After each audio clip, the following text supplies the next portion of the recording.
Jepang ada yang di sana, nanti kan dikasih infrastruktur pelabuhan, dikasih kan jalan, sebenarnya untuk memudahkan perusahaan-perusahaan Jepang untuk ya kan beroperasi kan gitu, ya kan yang banyak di Indonesia Timur kan Freeport ya kan, Amerika ya kan, pusat pertambangan Australia, makanya yang maju kan di sini kan perusahaan Jepang konsentrasinya di sini. Kenapa? Karena manufaktur. Kebanyakan kan manufaktur kan, Tangerang dan sebagainya. Yang maju sini-sini. Itu disepakati dari awal. Nah, ini menyebabkan ya satu itu ya, yang satu tidak adanya mentalitas mandiri, ya kan? Satu kita tergantung, yang kedua dari sisi perencanaan pun kita nggak bisa, Pak Tias. Karena dalam perencanaan ini kan harus negosiasi dulu. Setuju nggak gitu kan? Kita datang dengan isian proyek, beneran ini di kedutaan Jepang. Oke, disetujui, nanti cair tahun berapa? Dan ketika itu presidennya udah ganti, ya gimana? Tetap jalan kan gitu. Jadi resikonya itu kemandirian itu nggak bisa sebenarnya kalau dengan utang.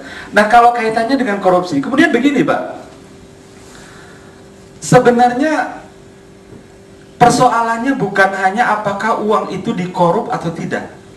Dalam pengertian kalau soal bikin laporan keuangan, seluruh instansi yang ada itu sekarang semuanya disiapkan bukan untuk menyukseskan proyek itu, tapi supaya nggak ketangkap KPK. Laporannya dibuat sebagus-bagusnya, stempel dibuat, kan itu orientasinya. Iya kan? Kan laporan yang dilihat. Bukan tujuan ini sampai ke rakyat atau enggak. Nah, dana yang dari utang ini habis kebanyakan untuk proyek-proyek rutin.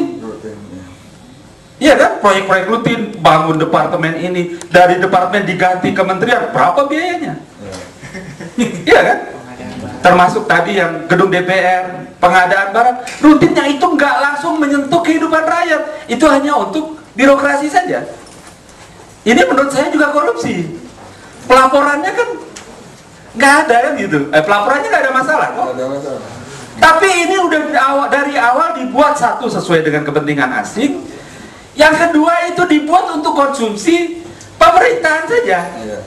Kenapa DPR itu banyak ya kan, rumah, ya kan, punya staf, punya mobil, nggak korupsi loh itu, nggak korupsi, aturan dia yang buat, kan gitu, aturan dia yang buat.